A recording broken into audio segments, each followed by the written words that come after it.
Okay, so here we're asked to graph y equals 2x and y equals 1 over 2x on the same graph and then state the various intervals of increase and decrease, positive and negative. It's not so bad. Let's work it out. So, first off, we have f of x equals 2x. What I recommend is that you just basically find 2 points.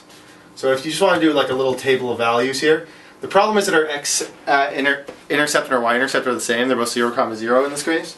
So let's just do -2, -2. Or sorry, -2, +2. So if x is -2, then we just plug that in. Y is -4. And if x is +2, y is +4. So what we're going to do is we're going to start off by graphing this basic linear equation y equals 2x. So I'm just going to set this up here.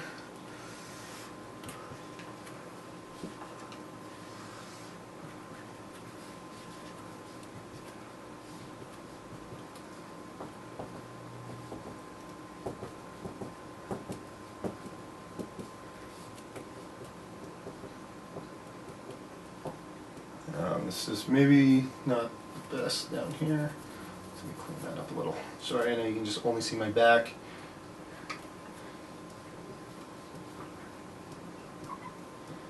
Okay, so now we have enough to actually work with here.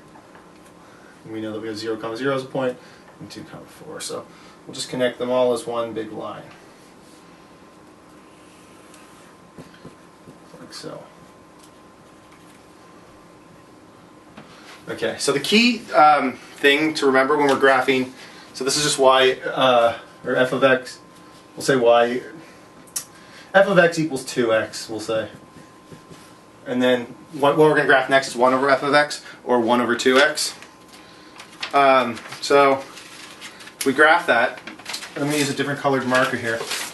There's a couple things to recognize, is that when we're graphing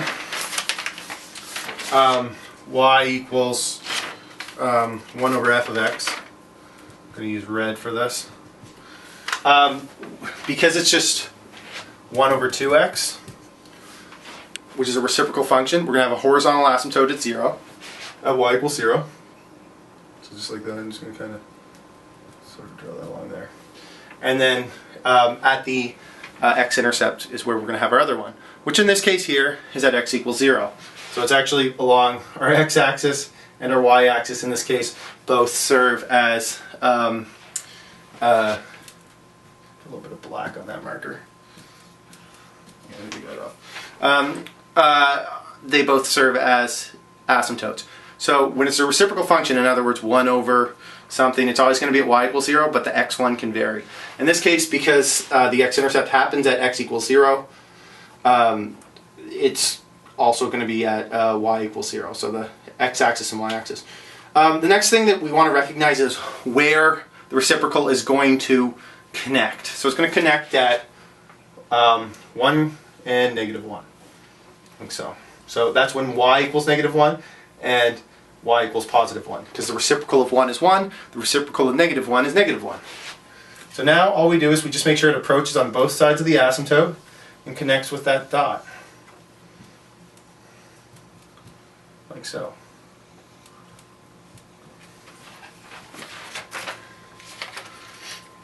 Okay.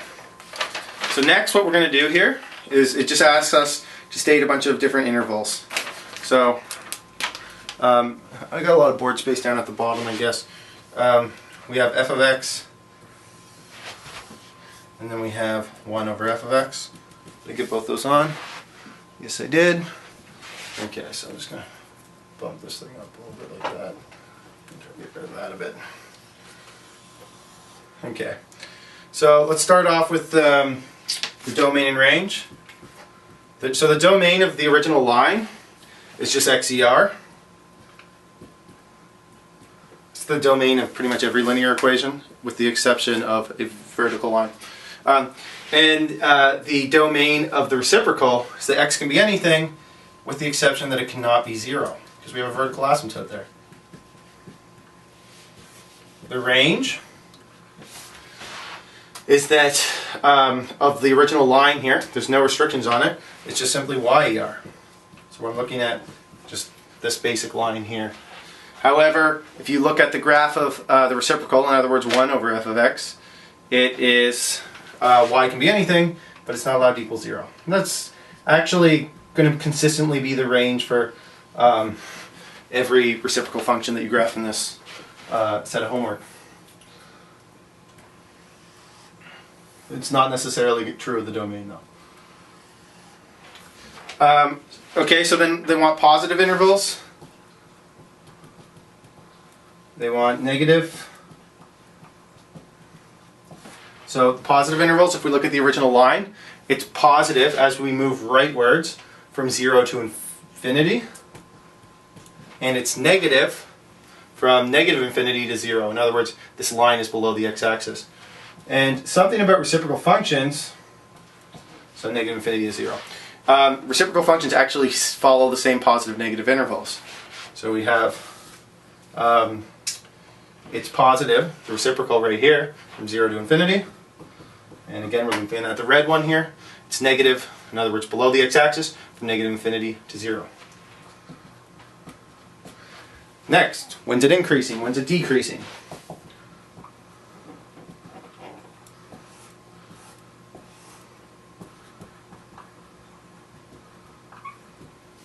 So it's increasing.